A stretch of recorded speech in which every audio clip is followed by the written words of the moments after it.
This is the DF64P and this is the DF64E, and they're updated and upgraded models to the famous DF64 coffee grinder dubbed the niche killer. But do the DF64P and E live up to their predecessor in the DF64? And the short answer is yes, but there's one major flaw that you should be aware of. But before we address that, we're going to put these to the test. To do that, we're going to compare the design of this grinder both outside and in, the workflow, usability, retention, price, features, the difference between these two models, and why a few of you may actually want to opt for the original DF64 over these newer options. So let's dive into it. So what's new on the DF64P and E? At first glance, we can obviously tell that these have a brand new design.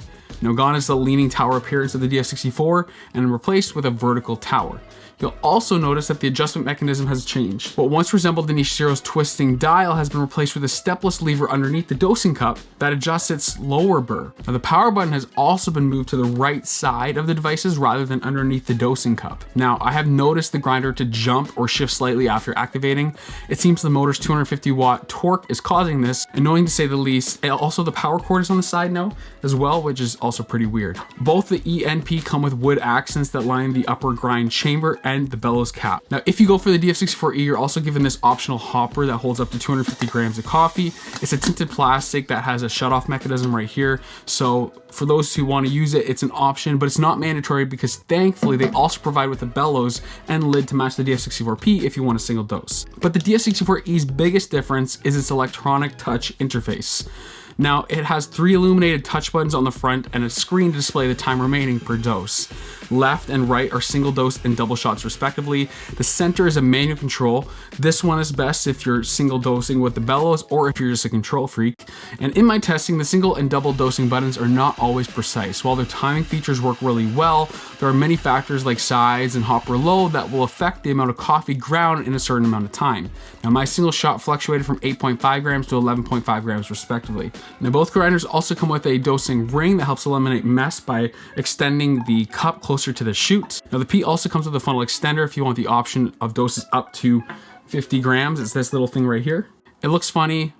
I guess it works. Now, ultimately for me, I'd personally choose the DF64P over the E because I find myself primarily single dosing, but for those who want the option to be able to do both, the E is there for that. Now, I believe the greatest change to these grinders is on the inside, not the outside. The DF64P and E both have an updated grind chamber, which I was over the moon when I opened these up. Now, you'll find the same 64mm item on flat burrs unless you opt for something else, but gone are the springs and large spaces around the grind chamber. Now, this means alignment is not based on which springs you decide to place the upper burr on, trying to remember which direction you pulled it off when it wasn't labeled.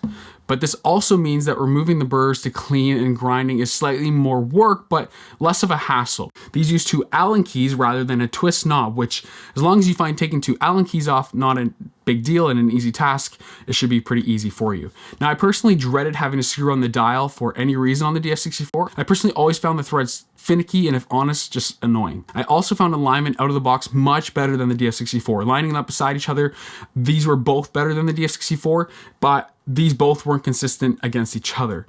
Most will be able to use these no problem, but for those who want the absolute best, a slight small alignment will still be needed. But overall, the internal tolerances of the new DF64 models feels just so much more polished. The DF64 no longer suffers from bad static, and when using a spray of water, they are still flat burrs after all. It makes it so much even better. And the declumper issues of the original DF64 have been mostly resolved with this newer design. I don't find too much coffee being held up before bellowing in comparison, but it's still happening. Now, retention is around 0.1 grams after bellowing, but I did notice that these burrs spin clockwise and there's a small area where the coffee is getting stuck right after the declumper in the chamber. Nothing to change my mind, but something to be aware of. Now, overall, some of my biggest complaints with the DF64 have been fixed in both of these models. I used to call the DF64 a flat burr niche with a ton of quirks. Now I think it's closer to a flat burr niche without as many quirks, but it still has this ugly necessary bellows. So the DF64P is currently $420 and $450 for the E model as their pre-order price from Espresso Outlet. Now, for context, the original DF64 is currently $400 from Espresso Outlet. Now, talking with them, These prices will be raised to $475 and $500 respectively. Now these prices are still very competitive, and if honest, I'm really excited comparing these very soon in an upcoming video with some similar price, low retention options. Now get subscribed and turn on the bell so you don't miss it. Now for full disclosure, I did personally get these two grinders from Espresso Outlet, and Joe, who operates them, sent them to me. There was no expectations from him, just my honest thoughts. That's how this channel operates, and I was really thankful for that. Now, truthfully, I try to buy as many items as possible with Patreon funds to ensure there's no bias, but he was incredibly generous, and honestly, generosity like this allows this channel to continue to make great videos without going under.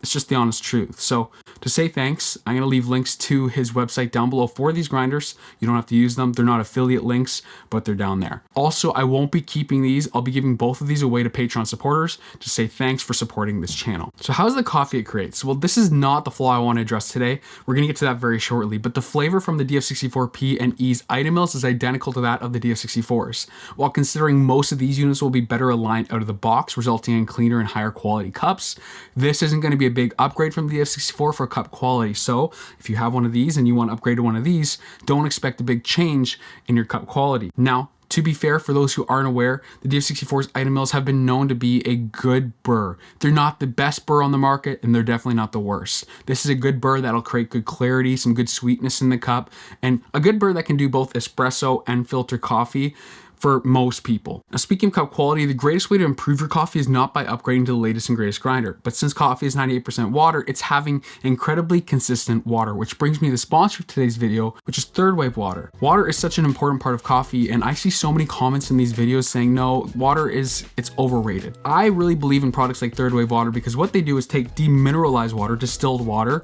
and remineralize it with small little packets like this. So this one right here is their classic, and this is their espresso. And adding this to a gallon of distilled water makes the perfect balance for filter coffee water or for espresso. Now, if you want to check these out, I got a discount code you can use down below. Third Wave Water is an incredible sponsor and supporter of this channel, but I really believe in their products and I've been using them for years before ever supporting this channel. Go check out Third Wave Water. It'll change your coffee way more than I believe these will. Thank you, Third Wave, so much for sponsoring this video. So these grinders, while great, suffer from one massive flaw. The niche DF64, Lagom P64, and other zero retention grinders are praised for their workflow, low retention, but most importantly, their versatility. Now, you see what the DF64 did so well was its ability to do espresso and filter coffee. It could go very fine to very coarse. It just had a large range. Unfortunately, the DF64P and E don't. Because of how they utilize the lower burr and have an updated grind adjustment lever, they find themselves with a very limited range, and that's really disappointing. They're single purpose grinders. Now, that's not all bad. If you want an espresso grinder, this is incredible.